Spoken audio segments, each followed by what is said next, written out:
Outside the 10 Bells, Whitechapel. Late evening. Mary Jane stood on the corner, arms folded, cold seeping through her thin shawl. She needed money. She was weighing up her next move when she spotted 3 young, well-dressed gentlemen approaching down Commercial Street. She rolled her eyes and muttered under her breath, "Here we fucking go."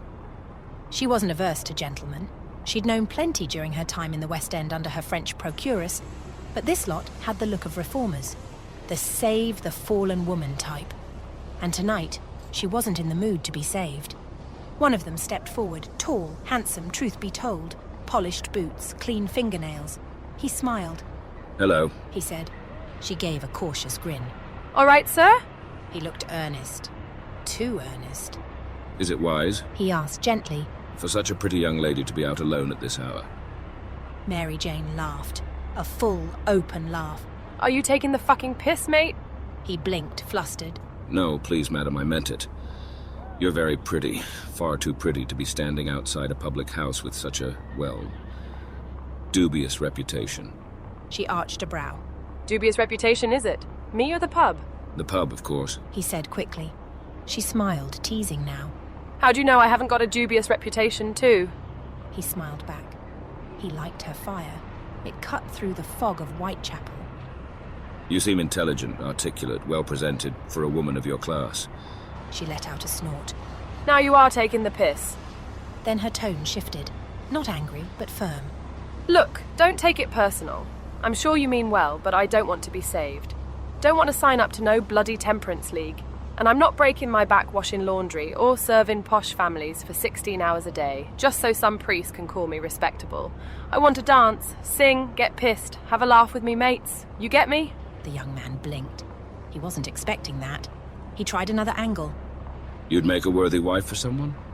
Mary Jane fixed him with a stare.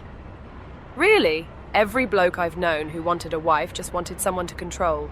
You know how many women down here are runaways from respectable homes and so-called good marriages? Men who beat 'em, drank 'em into poverty, locked 'em up like livestock." He hesitated. "You're very cynical." She shrugged. "I'm just honest. And right now I need to eat. So unless you're feeling charitable or wanting a bit of business, I'll be on my way." "Why?" She paused. "Why what?" He stepped forward slightly, voice quieter. "Why does it have to be like this? There are girls like you who meet someone, fall in love, start a family, live a happy, fulfilled life." She looked him straight in the eye. "You married?" "Not yet, but I'm very much in love. We plan to marry." She gave a sad little smile. "That's nice. Really. Treat her well, yeah? Maybe then she won't end up like me." He let out an awkward chuckle. She saw it. He didn't believe they could ever be alike. She smiled wryly. "Find me funny, do ya?" He shook his head. "No, not at all. Your honesty, it's refreshing. You're unique." Mary Jane held his gaze. There was surprise in his face. Something about her challenged his assumptions. "You got any children?" he asked. She looked away, pain flickering across her face. The infirmary, 16 years old, a stillborn baby in her arms. "Not anymore." He hesitated. "Married?" She looked back at him quietly. "Not anymore." Something in his expression softened. "That's a real shame. From what I see through, you deserved better." She gave him one last look, then turned to walk away. "Treat her right. She said over her shoulder. Then maybe she won't need to stand where I'm standing." He watched her go. "I'm from Toynbee Hall. Come and see us if you change your mind." She didn't turn back, and he continued to watch silently before rejoining his colleagues from the Toynbee Hall patrol. But something about her voice, her eyes, her truth, it lingered. Paddy and little Alfie sat in the back part of the bar at the Blind Beggar when Toby burst in. "Got another job." Paddy looked pensive. "I don't like the sound of this." "What? You lost your bottle?" "No, but have you heard who's working at the Black Swan now?" Toby nodded. "Kidney. "Yeah, that nutcase." Toby shrugged. He's all front. Why else would he be working for the new management at the Swan?" Little Alfie stuttered. The Slade brothers. "Who the fuck are the Slade brothers?" Paddy asked, frowning. From the highway. Alfie said, lowering his voice. But what worries me is who's behind them. Toby shrugged. Same old story, boys. Bigger fish, darker waters. What do we suggest we fucking do? Little Alfie shook his head. We're getting in too deep here. Should have stuck to the simple stuff. Dipping, bit of protection. Too late now. Why? That Ivan scares the shit out of me. You don't reckon it was him that done Emma, do you? Toby shook his head. No. He didn't sound convincing. Paddy stared off into the middle distance. I wouldn't put it past him. But why? She never did anyone any harm. Paddy looked up. Would that make a difference? Someone done her in. Little Alfie shook his head again. I'm telling you, I'm not liking this. I heard Tommy Slade's been asking around about us. Fuck. Paddy stood and flexed his fists. What the fuck are we gonna do? Do what we normally do. Stick together and hope it all blows over. I told you. Alfie repeated. We should have stuck to what we know, but same old shit. Your fucking idea, Toby. Toby looked between them. I told you. We stick together. We can come out of this. We wait. We watch. We take our chances. Tommy's one man. He don't frighten me. You two just got no fucking bottle. Paddy looked him dead in the eyes. I fucking hope you're right, Toby. I really do. Toby grinned. Trust me. What about Ivan? Alfie said quietly. Toby shrugged. What about him? We do what they ask, he'll leave us alone. Paddy let out a nervous laugh. You fucking prick, Toby. We nearly got our asses kicked with the Black Swan job. And still fucking might. Alfie cut in, his voice rising. They're using us, and it ain't gonna end well. Toby rolled his eyes. You two really piss me off. I'm telling you, it's gonna be alright. We do this one more job for them, then we lay low. Paddy and Alfie exchanged a long look. What could go wrong? Toby said, grinning again. Paddy laughed, shaking his head. Are you taking the piss? At the Alhambra, a heavy gathering of high-class ladies circled the ballroom, their dresses shimmering under the gaslights. Men of high society, officers, lords, and men of influence watched from the fringes, drinks in hand, smiles painted on with intent. Laughter echoed. Flirting was delicate and calculated. Two well-dressed men, one middle-aged and the other in his late 20s, stood at the upper balcony, observing and drinking with an air of superiority. Tommy and Gabe entered the room, scanning the upper tier. Their eyes settled on the two gentlemen. Without hesitation, they made their way up. As they reached the pair, they were greeted with cordial smiles. Ah, gentlemen. Just in time, we were about to find our entertainment for the evening. Two exquisitely dressed women with fine bonnets approached, exchanging pleasantries with the gentlemen. Tommy watched with thinly veiled irritation. He hated men like these, born into control, soaked in money and power. But needs must. These were the men with connections. We can arrange another time if it pleases you, sir. Tommy's tone was clipped, professional. The older gentleman caught the edge in Tommy's voice, but chose diplomacy. No, it's of no consequence, Mr. Slade. We've the whole night to amuse ourselves. One of my colleagues tells me you found the blaggers who hit the Black Swan. Yeah, we think so. How do you perceive them? Small time, out of their depth. Are you able to deal with them? Tommy and Gabe exchanged a glance. Well, we could, Tommy said. but it depends how far you want to take it. Gabe stepped in, his tone cautious. If we deal with them now, there's risk. Streets are crawling with shunters, more than usual with the murders going on. The older gentleman nodded thoughtfully. Yes, I've read about those. Is this sort of thing common in Whitechapel? Not like this. Tommy said. Not with girls getting chopped up like that. The younger gentleman, who'd been engaged with the ladies, now turned his attention to the discussion. How about a little skullduggery? How do you mean? Tommy asked. Softly, The man said, swirling his drink. Set them up. If they're small time, maybe they're being used. We flush out the real masters behind the monkeys, so to speak. The older man nodded approvingly. Yes, a setup. Inform the law or a rival crew. Keep yourselves clean. Tommy nodded slowly. Gabe smiled. That's what I like about gents like you. Right devious fuckers. The older gentleman looked mildly affronted. The younger burst into laughter. Oh, please, Mr. Slade. We're Englishmen, gentlemen. We are not devious fuckers. Surely. Tommy smiled darkly. You don't really want me to answer that, do you, sir?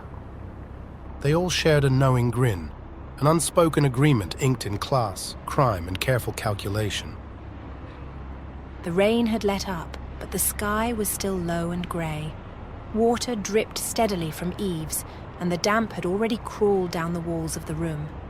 It always did after heavy rain, leaving the plaster cold to the touch. Mary Jane paced, restless. 1 minute at the window, the next perched on the bed's edge, then up again. She had tuppence in her pocket, just enough for a couple of gins, maybe more if she could coax someone into standing her a drink. Barney would moan, of course. He always did. But he wasn't the one stuck in a tiny room, staring at 4 walls for hours while the clock dragged. He had managed to get work for the day at Spitalfields Market and wouldn't be back for a while. Mary Jane hated boredom more than anything. She fingered the 2 coins, staring at the door. Fuck it, she thought. Moments later, she was in the archway leading from the court to Dorset Street. Outside the Chandlers, Macca's boy was sweeping the path. He looked up, grinned, and Mary Jane flashed a smile back. "All right, mate. How are you?" she asked. "Oh, yes," he said with mock solemnity, leaning on his broom. "And where are you off to this time of day, young lady? Not up to mischief while the old man's at work, are you?" Mary Jane gasped theatrically, eyes wide with feigned innocence. "What, me? I'm a good girl." He chuckled. "So I've heard." "Cheeky git, chip off the old block, ain't ya?" That earned another laugh, and Mary Jane turned away, sauntering down Dorset Street toward Ringers. She gave a look back over her shoulder, cheeky grin lingering, before the shadows swallowed her at the end of the street. Julia was already half cut at the bar in Ringers, her laughter carrying loud over the din. Hutch stood beside her, swaying, grinning, his hands far too busy for his own good. Mary Jane liked Hutch well enough in bursts, though his lecherous patter and grabby ways could wear thin. This afternoon, though, she was glad enough just not to be shut in that stinking little room. "Hello, gorgeous," Hutch slurred, eyes bleary. "Here we go," Mary Jane thought. "Hello, handsome," she shot back. "How come you're pissed so early? Rob a bank?" Nah, girl. Been doing a bit of this and that for Macca," he said, words sliding off his tongue. Mary Jane smiled slyly. "In that case, you can buy me a drink, can't you?" "Any time for you, me old darling." His hand closed round her backside. Mary Jane batted it away with mock indignation. "Excuse me, I'm a lady," she told him. Hutch wobbled and nodded. "Of course you are, gorgeous. I'll get you that drink." Julia leaned in, eyes twinkling. "Silver-tongued lech, ain't he, Mary Jane? He was feeding me the same line 5 minutes ago." "I bet." Mary Jane laughed. "He don't change, does he?" Hutch shoved a gin into her hand. "Can't blame a man for being enamored by such gorgeous ladies," he slurred. "Stone me!" Julia cackled. "You're more pissed than I thought you were." "I'm a true gentleman," Hutch protested, reaching for Mary Jane's backside again. She twisted neatly out of reach and downed the gin instead. 2 gins in, still with tuppence in her pocket, she left the pair to their drunken sparring and stepped back into the roar of Commercial Street. The market was in full cry. Costers bawled their wares, stallholders rattled their pitch-patter, and the press of carts and carriages churned the street into a foul quagmire of mud and horse shit. Mary Jane hitched her skirt high and picked her way through the mire to her favourite stall, the Pig's Trotters, cheap, greasy, filling. After a quick bit of banter with the coster, she licked the last of the fat from her fingers and wandered toward the 10 Bells. Inside, there was no friendly face to stand her another drink. Still, a young redcoat at the bar gave her a smile, clean and dapper. Cute one, she thought. Soldiers usually pay well. She flirted with the idea of a quick liaison, but Barney would be home soon. Pity. Back into the chaos of Commercial Street, the trotter seller tossed her another wink and a string of innuendo as she passed. Mary Jane grinned, flicked him a mocking 2-finger salute, and carried on, dodging horses and wagons. Outside Ringers, she caught sight of Julia and Hutch still at it, drinking and laughing. For a moment she thought of going back in, but the thought of Barney's moaning turned her feet toward Dorset Street. At the archway into Miller's Court, Macca stood outside his shop, talking with Donny from Crossingham's lodging house. Their voices were low, businesslike. Macca caught her eye and gave her a nod. She returned it without breaking stride. Back in the room, she was relieved to find Barney not yet returned. She pulled off her boots and flopped onto the bed. Well, that broke the monotony, she thought, letting her eyes drift closed as she dozed in the damp gloom, waiting for the sound of Barney's heavy tread on the walkway. Caleb sat hunched on the bunk in his tiny, damp-ridden room. Black grime crept up the peeling walls, and the only light came from a small, broken window, half blocked by a rag stuffed into a jagged hole to keep the worst of the draft out. He wasn't in the best of moods. It was a miserable place to live, no denying it, but still better than Newgate, the stinking lodging houses, or worst of all, the spike. He stared at the floorboards, listening to the creaks of the building around him, trying not to think about the smell. He wanted the buzz of the pub, the warmth, the laughter, the smell of ale and tobacco to lift his grim mood, even just for a bit. But his money had run dry. He was counting on Farrow to show up with a job before the rent came calling. That young brass from last night had done all right for herself at least. She'd taken his last shilling. Caleb had cursed himself since, how easily he'd handed it over like a fool. He'd been too drunk to remember whether he'd even got his money's worth. Not that her company hadn't been decent, but still, if the chance had come, he'd like to think he'd taken it. Honestly, though, he couldn't remember. So maybe it didn't matter. A knock at the door broke his thoughts. It creaked open, and Farrow stepped inside. Caleb grinned. Thank fuck for that. You ready? Caleb nodded quickly, almost boyish in his eagerness. What you got? Sounds like a good one. I gotta check the details first. You coming? Caleb didn't need asking twice. He was up and out the door before Farrow could say another word. Moorish strode through the alleyways and manure-ridden streets at a pace. What he'd just heard sounded right up their street. The fact it sounded a little too good to be true didn't dampen his enthusiasm. It was either a show of his naivety or his hunger for a decent score. He couldn't wait to tell Murph. When he spotted Rosie exiting the 10 Bells, he ignored the fact she was mid-con trying to fleece some poor, unsuspecting mug. He waved her down. She tried her best to usher him away, but it was too late. The mark had clocked what was happening and slipped off into the market crowd. Great, thanks a lot, Moorish, she muttered, frustrated. Where's Murph? Rosie shrugged. Back at the room, far as I know. Why? There could be something good going down. Funny, that's just what I was thinking until you showed up. Yeah, sorry, I didn't realize. Really? You don't say. Back at the room, Murph looked skeptical. Be your age, Moorish. Sounds a bit too good to be true, don't you think? Bash sat near the open fire, warming himself. A fine drizzle had soaked his threadbare clothes. Could be, Bash said. But it could also be too good an opportunity to pass up. Murph glanced at him, thoughtful, then turned back to Moorish, Rosie now behind him, wearing the same look of doubt. Where'd you hear this little nugget of info? Ringers, Moorish said, unable to hide his excitement. Murph let out a short snort of derision and shared a look with Rosie and Bash. He turned to them. Either of you heard anything? They both shrugged, shaking their heads. Murph rubbed the back of his neck, eyeing Moorish. It seemed genuine when I heard it, Moorish said, trying to sound sure. Murph nodded slowly, still mulling it over. All right, Rosie, head down to Ringers and Commercial Street, put yourself about, see if you catch a whiff of anything solid, yeah? Okay. Rosie nodded. Bash, try the Horn of Plenty and the Blue Coat down the... Do as you please, will ya? Just keep your ears open. Yeah, all right. Bash agreed. What about you? Me and Eagle Boy here will hit the Black Swan, Red Lion, and Weavers. We'll all meet back here in an hour or two, yeah? They all nodded, and with that, the crew split up, each stepping into the grey drizzle with thoughts of scores and trouble lingering just ahead. Toby placed the beers on the backroom table of the Blind Beggar. Little Alfie and Paddy grabbed their drinks and started to down them. Thirsty, lads? Both had mouths too full of beer to answer, but they nodded in approval. Change of plans, Toby continued. Ivan's coming down from the Crown, and a couple of the younger lads are interested too, so this could be a good one. Paddy swallowed his beer. What about that other job? Think we can put that on the back burner. This one sounds very nice.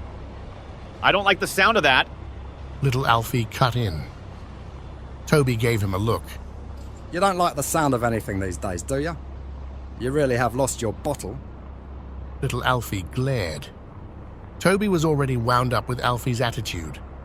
Come on, boys. Paddy chimed in, trying to diffuse the heat. You said it yourself, Toby. We gotta stick together. There ain't nothing wrong with following your gut. Alfie added. There is if you've lost your nerve, Alfie. Maybe I have, Toby, mate. Seems risky. Alfie shot back. I'm just hoping you haven't lost your mind. Toby nodded slowly, not breaking eye contact. Only one way to find out, isn't there? Toby felt a surge of exhilaration at the thought of the job. It was simple. The setup was straightforward.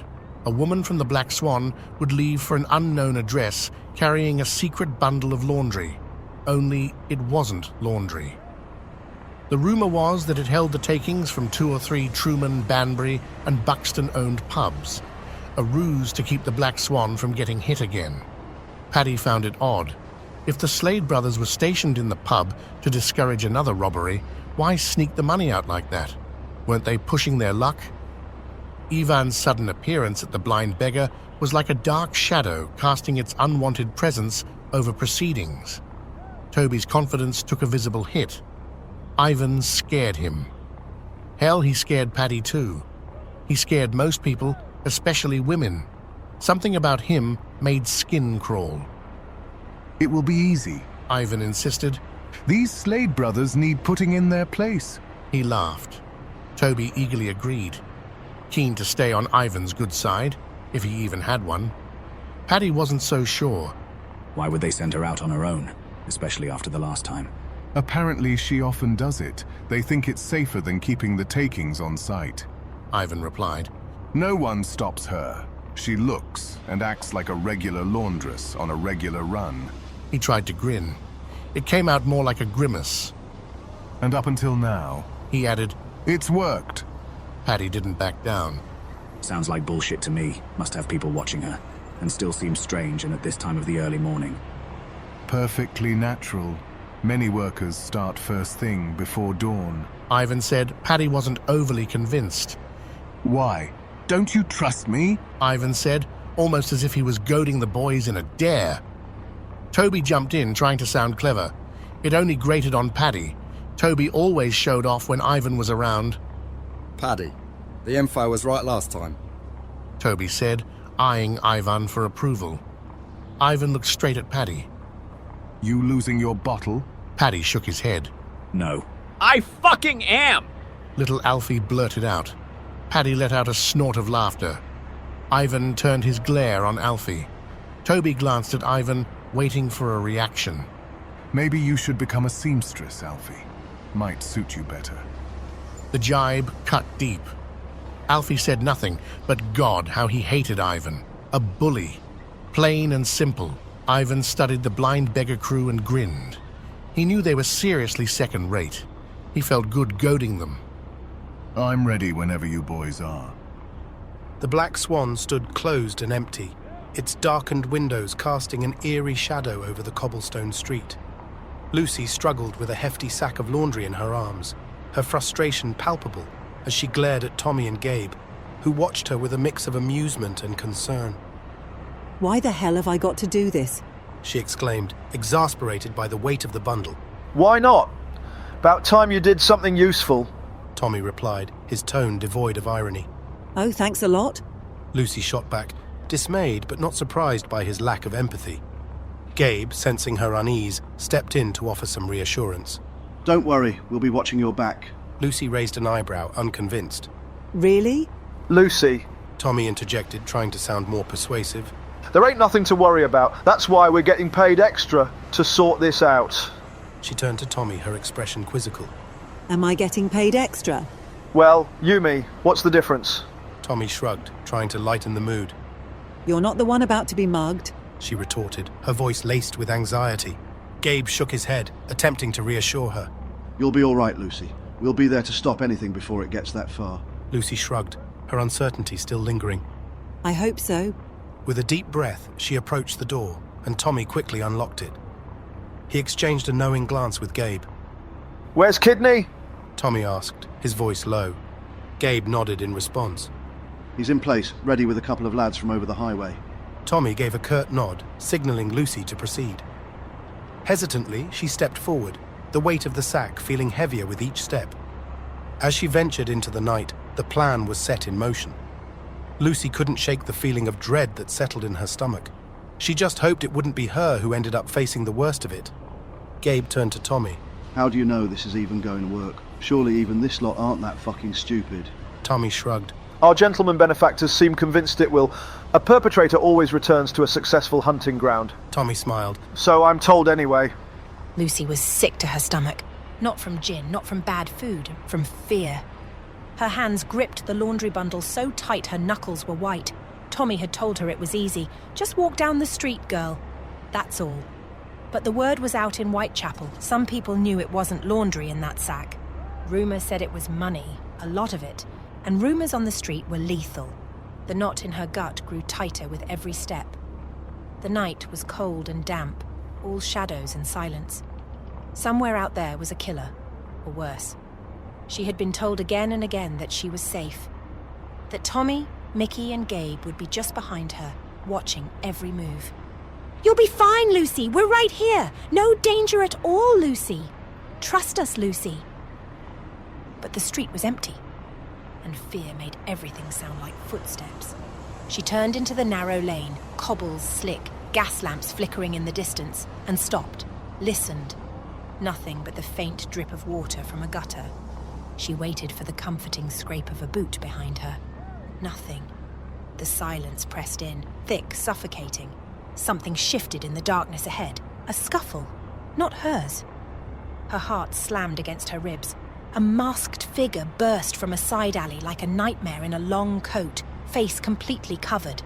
Before she could scream, he grabbed her by the arm. Lucy was flung to the cobbles, the bundle still in her grip. Pain shot up her side. She clung to the sack like her life depended on it. It did. But before the attacker could rip it away. All hell broke loose. Tommy, Mickey and Gabe came from the shadows like wolves, roaring with rage, weapons in hand. Koshes cracked, knuckle dusters flashed, boots slammed into flesh. The three attackers who thought they'd rob a lone girl were suddenly fighting for their lives against 3 seasoned street fighters. The lane exploded into chaos. Grunts, curses, fists thudding against bone. Tommy Slade caught one of them, little Alfie, clean across the jaw. Alfie stumbled, blood spraying from his mouth. Tommy moved in like a predator. Lucy scrambled to the wall, trying not to be trampled, clutching the bundle to her chest. Her heart hammered as bodies crashed and swung around her. She didn't know where to look. She didn't see the second danger until it was too late. A sweet, chemical scent filled her nose. A cloth pressed against her face from behind. Her lungs seized. The world tilted, chloroform. She hadn't even heard them approach. Murph's crew moved like ghosts. Lucy tried to cry out, but the sound died in her throat. Spirited away, her limbs went weak. The bundle slipped from her fingers. The shadows swallowed her, and she was gone. The street fight raged on, brutal as any back alley war. Mickey headbutted one thug so hard blood streamed down both their faces. Gabe smashed his knuckle duster into another's ribs until he heard something crack. Tommy was a force of nature, pummeling little Alfie into the cobbles. Then, a figure stepped out of the darkness, tall, broad-masked, silent as death. Ivan. Tommy froze mid-swing. Mickey and Gabe crashed into the wall with a sickening thud as Ivan slammed them aside as though they were children. Little Alfie, half conscious and bleeding, was hauled up like dead weight under Ivan's arm.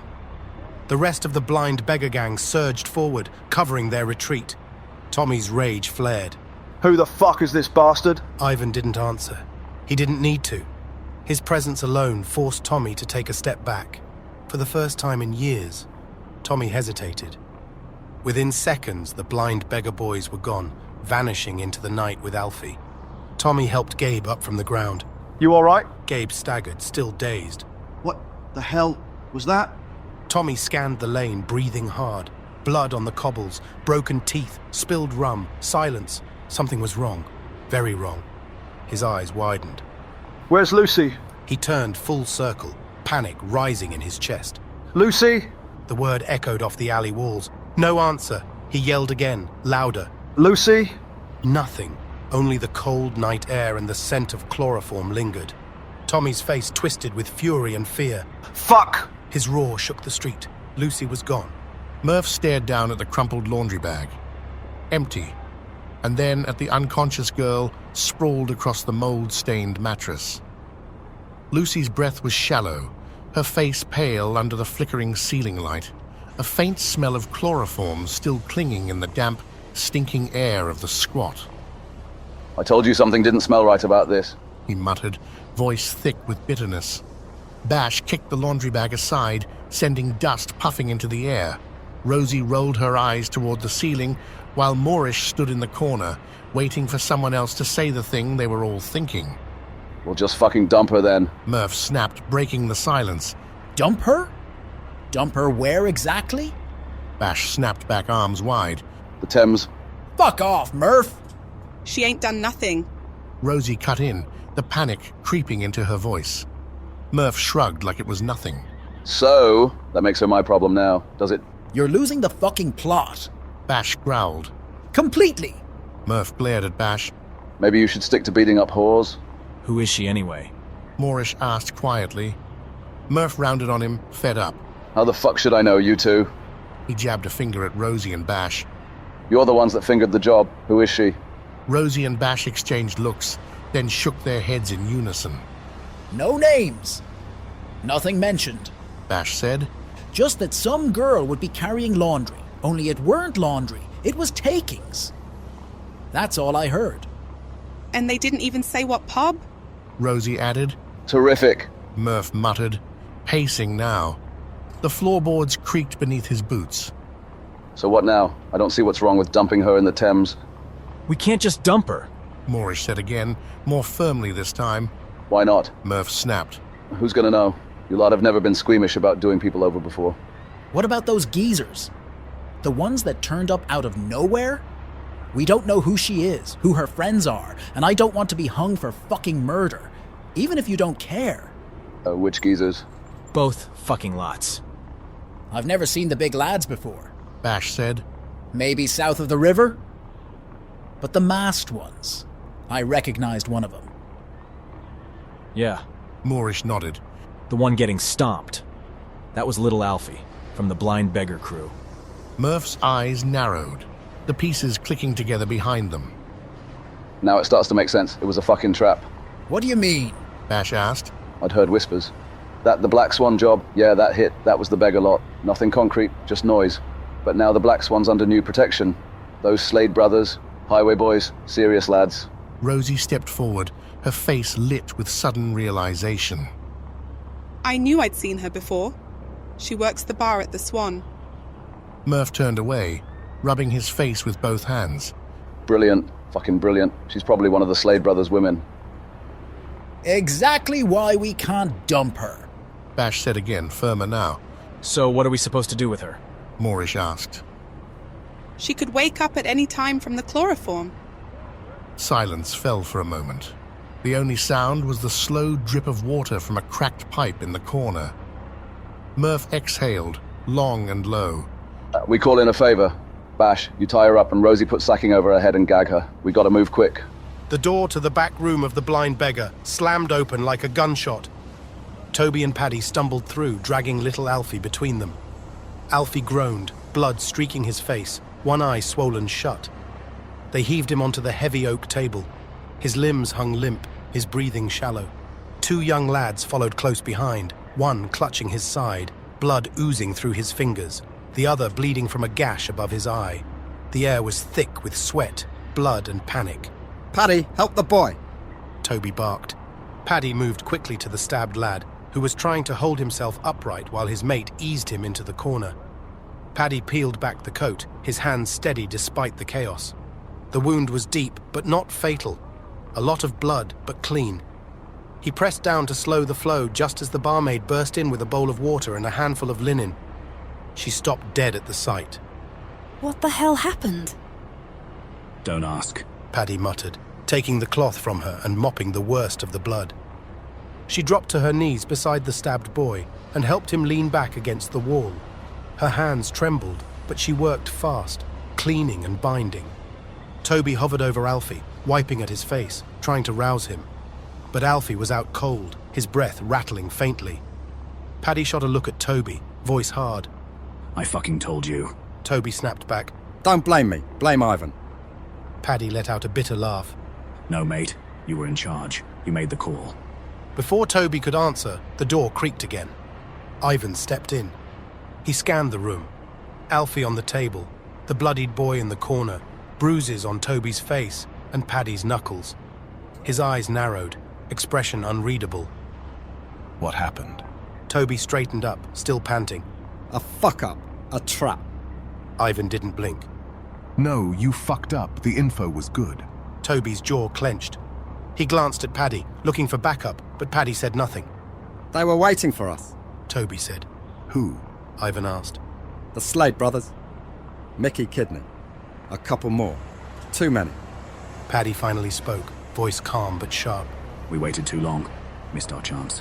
That's bullshit! Toby flared. Ivan didn't raise his voice. He didn't have to. You fucked up, he repeated, cold as a blade.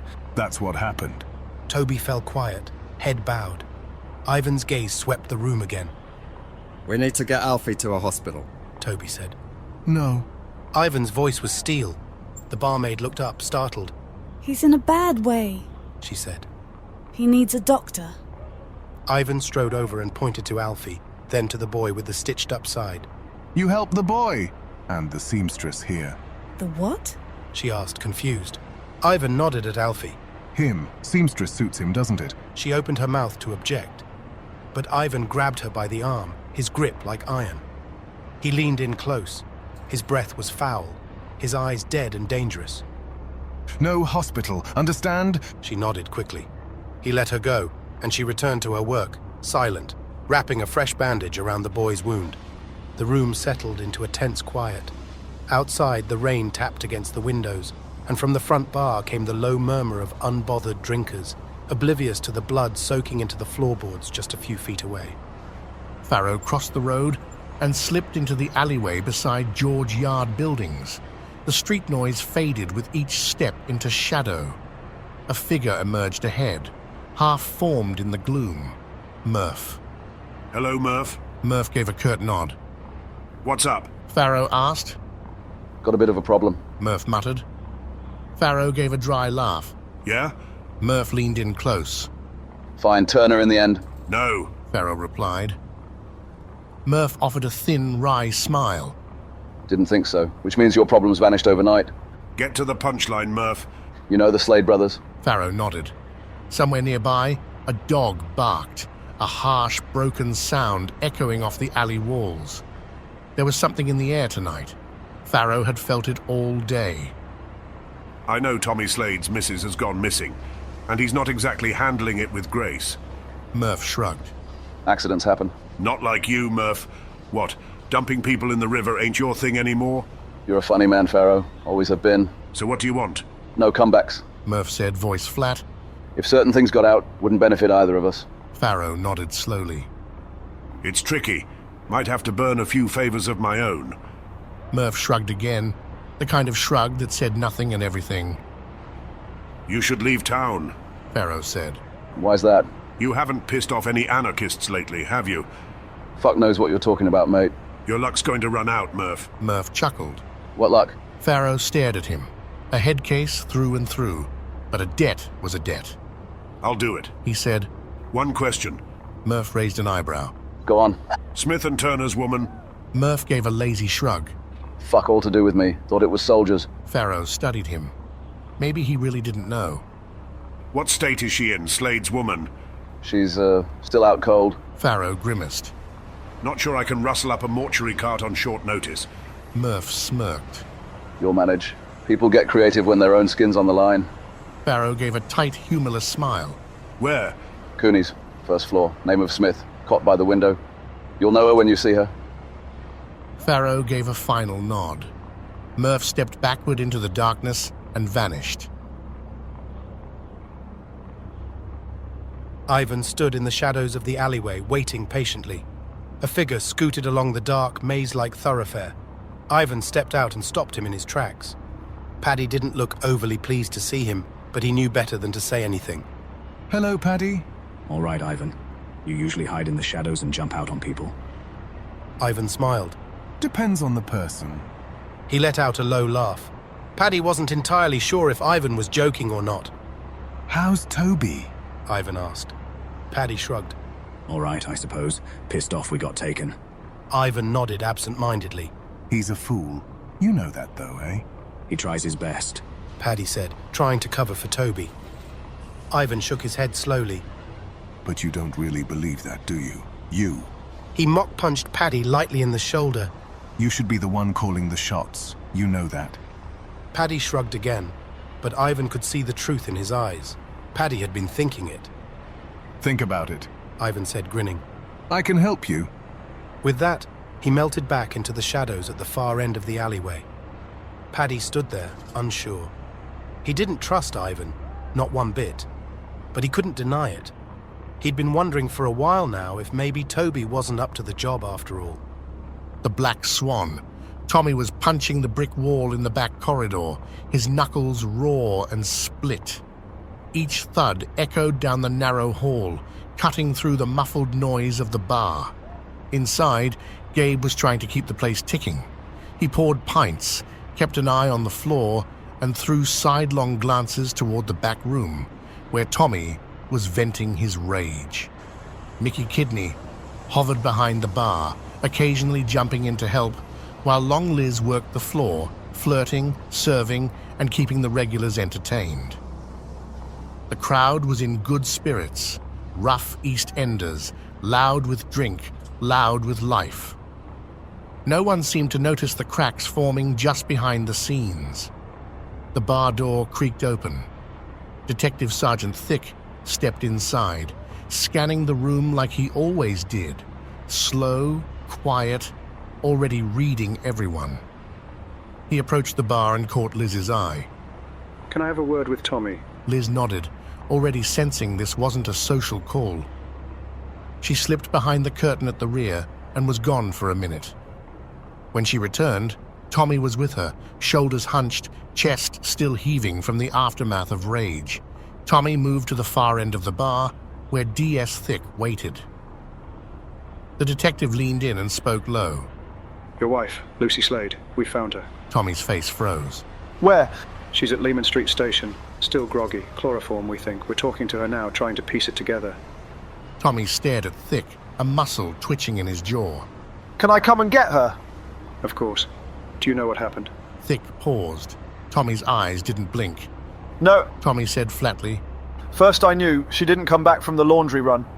Thick nodded slowly, lips tight. He didn't believe him, not for a second.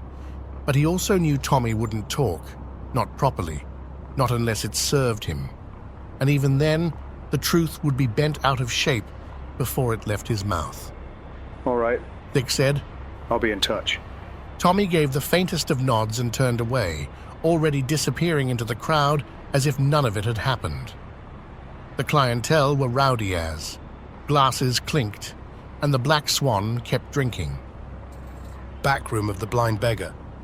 Toby sat at the top of the table. A disenchanted Paddy slouched near the window, filling his pipe. Little Alfie sat quietly, still nursing his battered head. Two young lads, green, uncertain, had been drafted into the crew by Toby's insistence. So what now? Paddy asked, striking a match. Toby rubbed his forehead. Truth be told, he didn't have a fucking clue. The pressure from Ivan and his bosses was building on one side, Paddy's constant moaning on the other. And then there was Alfie, who looked like he was knocking on death's door. It's only a matter of time, Paddy muttered through clenched teeth. We'll have to lay low. Find somewhere else to hide out. For how long? Toby asked, weary. Till this blows over. It ain't gonna blow over, Toby. Tommy Slade's out for blood, and someone's kidnapped his missus. Toby stared at Paddy, dumbfounded. Tommy's missus? Yeah. Toby blinked, confused. As far as he knows, that's down to us too. Who told you that? Ivan. Toby nodded slowly, realizing. Oh, right. I forgot. He's your new best mate now, is he? Piss off, Toby. Toby turned to little Alfie, who looked pale and distant. You all right, mate? What do you think? Alfie gave a weak cough. A speck of blood appeared on his palm. I think I feel like shit! You need a doctor. Paddy nodded reluctantly but hesitated. Ivan said no doctors. Yeah, well. We tell him he got smacked working the docks or something. Paddy gave Toby a long look, then nodded. He might have been a moaner, but in this, Toby was right. Ivan didn't need to know everything. Back streets of Spitalfields, late evening. A cold drizzle had set in by the time Paddy and Toby half-dragged little Alfie down a narrow lane off Fashion Street. The lad could barely walk, leaning heavily on them, shivering, breath rasping like a broken bellows. The doorway they stopped at was barely marked, just a grimy brass plate with the faint impression of Dr. J. Bellamy Surgery still visible beneath layers of dirt and neglect. You sure he's in? Paddy asked, glancing nervously down the alley. He's always in, Toby muttered, rapping the door twice, then twice more. A long pause, then the door creaked open. A wiry, grey-haired man peered out with sharp eyes and nicotine-stained fingers. "I don't do corpses," he rasped. He ain't dead, Toby said. Yeah. Bellamy sniffed, then stepped aside. "Bring him in. And don't bleed on my floor." Inside, dimly lit and foul-smelling, the surgery was little more than a room of mismatched furniture, cabinets stuffed with dusty jars, and a long wooden table stained with old blood. Alfie collapsed onto it with a groan. Bellamy washed his hands in a cracked basin, muttering to himself. "What happened to him?" he asked, not looking up. Took a proper hiding. Head mostly, Toby said. Been coughing blood. Bellamy examined Alfie, peeling back an eyelid, prodding his ribs with rough fingers. "He's got a fractured skull and likely some bleeding on the lung. He needs rest, morphine, and not being hit in the head again." Will he live? Paddy asked. Bellamy looked at him with cold amusement. "He might, if you stop talking and let me work." 15 minutes later, Alfie was bandaged, breathing a little easier. Bellamy wiped his hands and turned to Toby.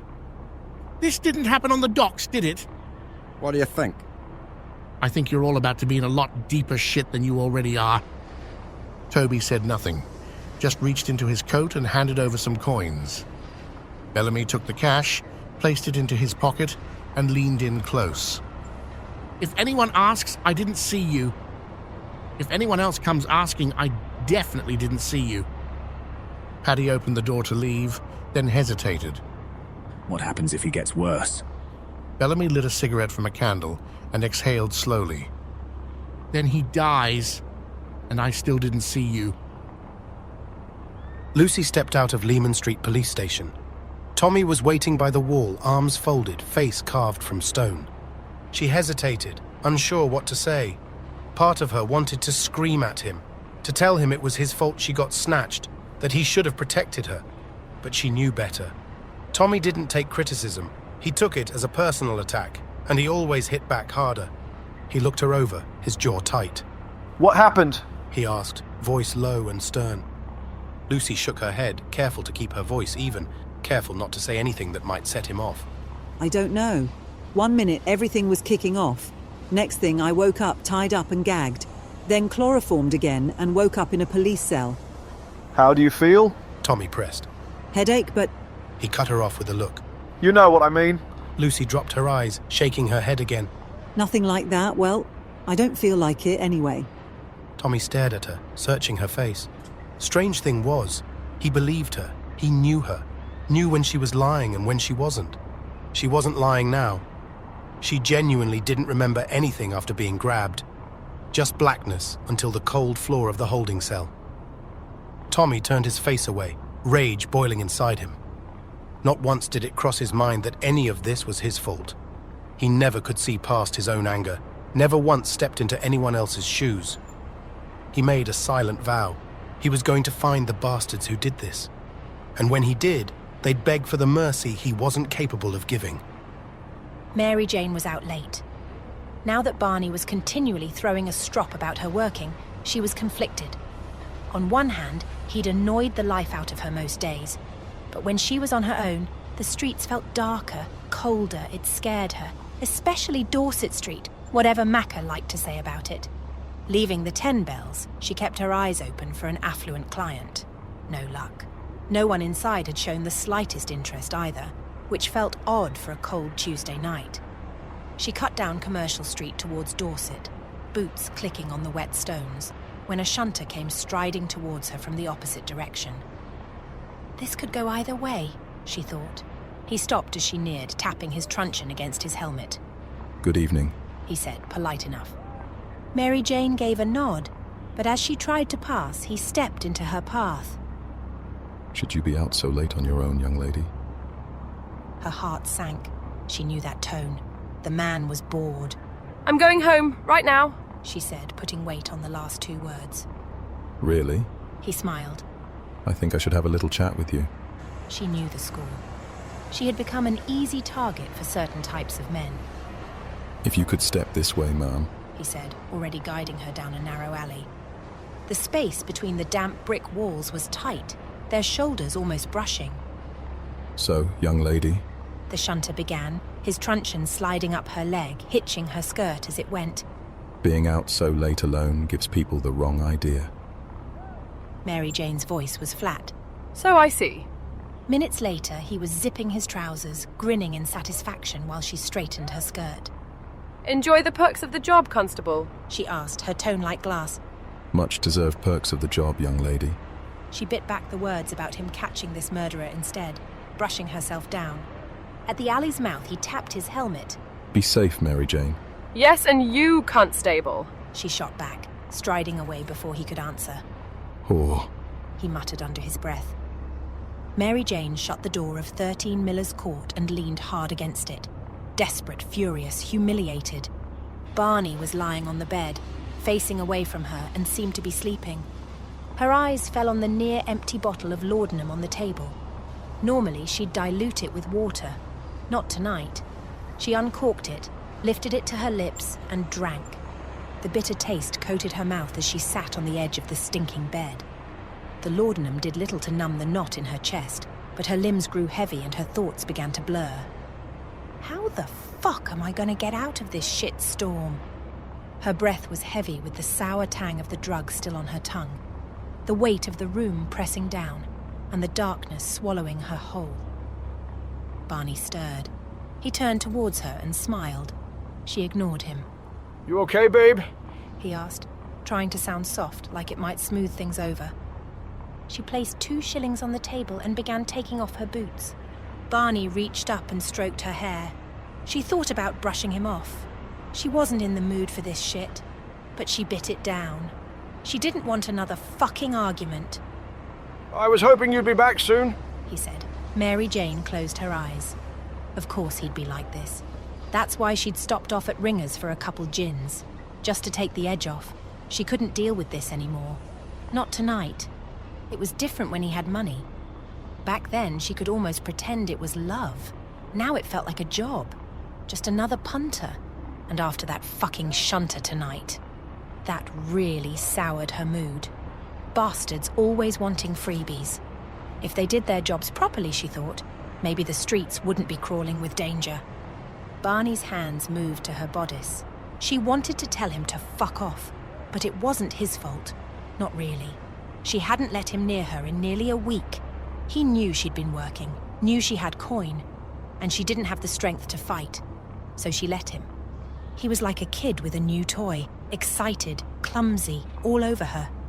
His blood was up, and that wasn't all. She tried to smile, but it was hollow. He didn't even bother to take off her skirt, just hiked it up like a punter. And to Mary Jane right now, he was won. Minutes later, he lay there, panting, spent, slick with sweat. She looked at him. Poor bastard, she thought. He has no idea how much I despise him now. It wasn't fair. It wasn't his fault. But she couldn't help how she felt. Something had drained out of her, slow and silent. She didn't even notice it was gone until nothing was left. She reached out and ran a hand through his damp hair. Not from affection, despair, for him, for herself. Since he lost his job, he'd lost everything else with it. Confidence, pride, a future. Maybe she helped break him. Maybe.